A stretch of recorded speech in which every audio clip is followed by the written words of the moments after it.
Great. What's up in courts? The CJ suspension. Have there been any reactions on the corridors of the judiciary on this? For the judiciary or the judicial service, in fact, when you go in there, there are two key bodies that could have or should or probably will come out with a reaction. I'm talking about the Judicial Service Staff Association, and I'm also talking about Association of Magistrates and Judges. These are two known institutions within the judiciary. But as we speak, we haven't had any reaction from them yet in relation to what is happening. The Ghana Bar Association has also not officially come out to give us a statement or to give us a reaction in what is happening. But of course, we do know that lawyers in this country, depending on how you say things, are all reacting. They are giving us perspective. People are giving us interpretation of their own understanding of the provisions being activated by the president. Something that, yes, it is a step in the right directions. Others think that, look, the way and manner it is happening, that is not the way to go. So within the same provisions in the 1992 Constitution, different interpretations have been alluded to it, different explanations have been given to it. Those who believe that it is a step in the right direction, those who believe that no, it is not. And so something is happening that will give us a very bad footprint for the future. And people also think that they look at the judiciary, it has to be sanitized. One of the ways to sanitize it is to ensure that the current Chief Justice is gone. And that is where processes have started. Petitions we have seen, and we do understand that there are even 2 more petitions also in making it 5. But what we do know, officially what has been communicated to the public is 3 petitions, which for us, we do know that a prima facie has been established, for which reason the Chief Justice has been suspended. In the Committee of 5, being led by Justice Gabriel Palman would sit and then investigate into this whole matter. What is clear and key is that even though the Chief Justice has been suspended, she's not been removed yet. So let us understand that. After the committee's sitting and everything is established, comes to the fore, that there's nothing untoward based on the allegations, she's free to come back and then execute her mandate. Absolutely. But if there's an adverse findings, then of course a recommendation will be made for a removal and all of that. But we've been hearing from experts, lawyers, in fact, and all of that. But this time around, we have hit the public. We want to hear from the general public what their take on this whole matter is. Let's hear from some of them. President John Dramani Mahama on April 22, 2025, suspended Chief Justice Gertrude Saki Tokonu after determining a prima facie case on 3 petitions that were presented to him. We are here on the streets of Accra to find out from Ghanaians how they feel about this decision. I think, the processes are being followed. And so once the Constitution enjoins the president to do what he's doing, I think it's in order. I don't think it's bad. It goes to improve our democracy, So let the processes be exhausted, and then if at the end of the day it is determined that she should go, then yes, But by all means, you can't have a situation where she's in place and she's being investigated. She can't have the peace of mind to be able to concentrate on the job, and then also maybe she could actually still in place, she could interfere with the processes. So I think it's okay. Look, I have given your mama 98% on that particular thing.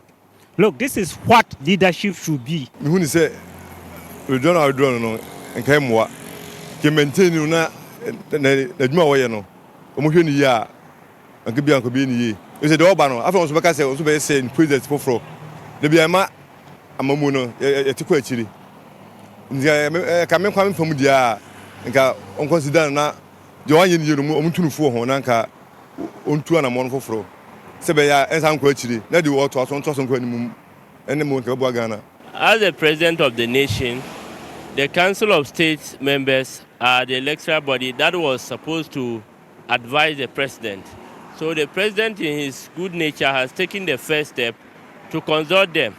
Because if it was an autocratic rule, he would have just decided to suspend her without any further or giving her the chance to know what is going on. But he forwarded it to the Council of State, and based on their advice, this is the outcome. So I don't think he acting on it is kind of mean or it's not fair on the part of the Chief Justice. But we should understand that it's not only the president, but he's acting based on the advice of the Council of State, of which are the members representing every region in Ghana. I like the way he suspended her. Because the reason why I like it that the woman is there for MPP.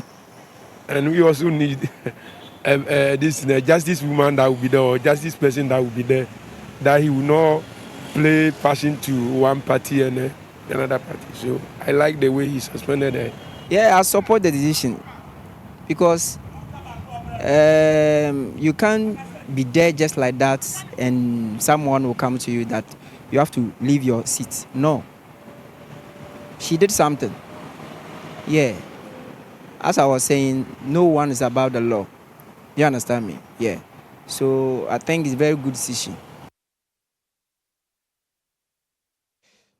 So So those are some of the reactions. a lot of the people we spoke to actually in support of her suspension. Yes, a lot of people, in fact, from the point that have just been made. But the point That's quite that an could also be interesting made one. is that different opinions have been expressed. Exactly. Some people think that it was a step in the right direction. Others also think that, look, though things are happening, just use this as a catalyst for her to set up and do things.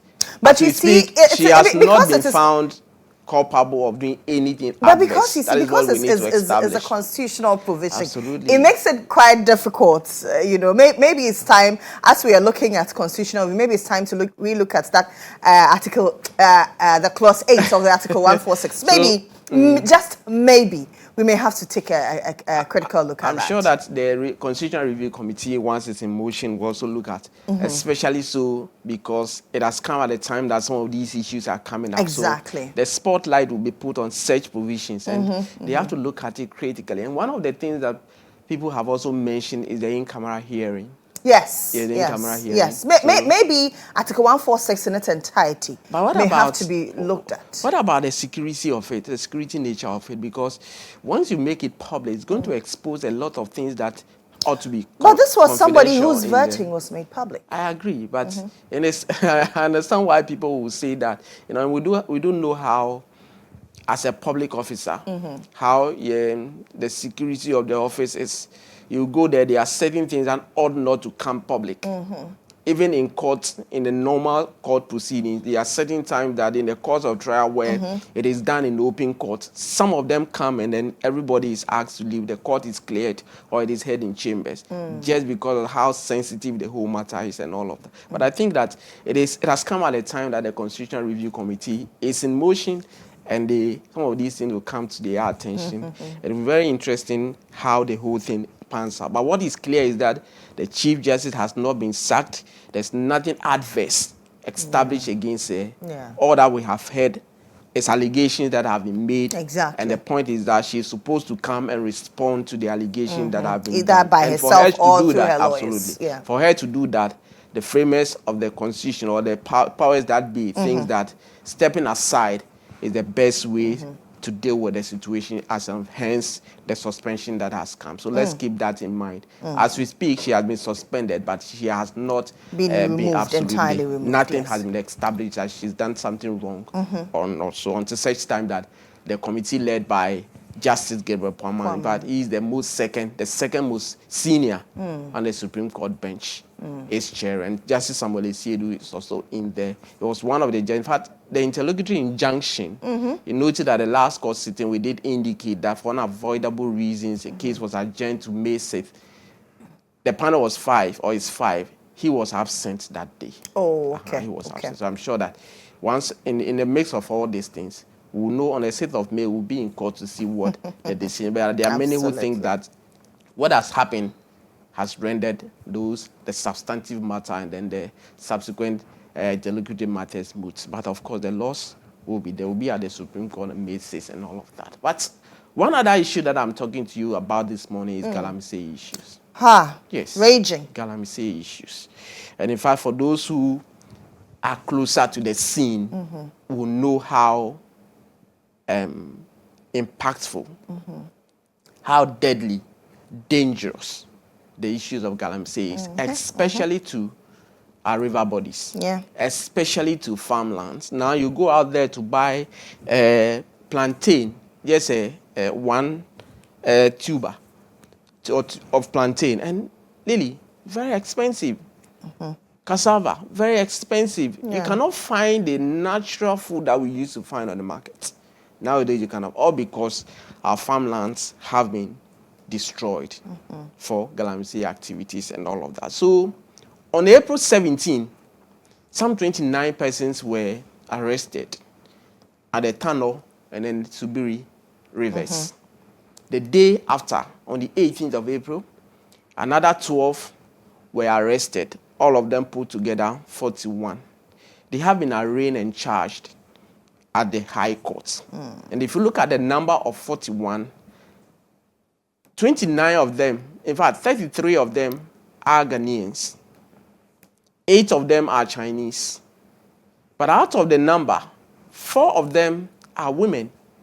Very interesting scenarios, all of that.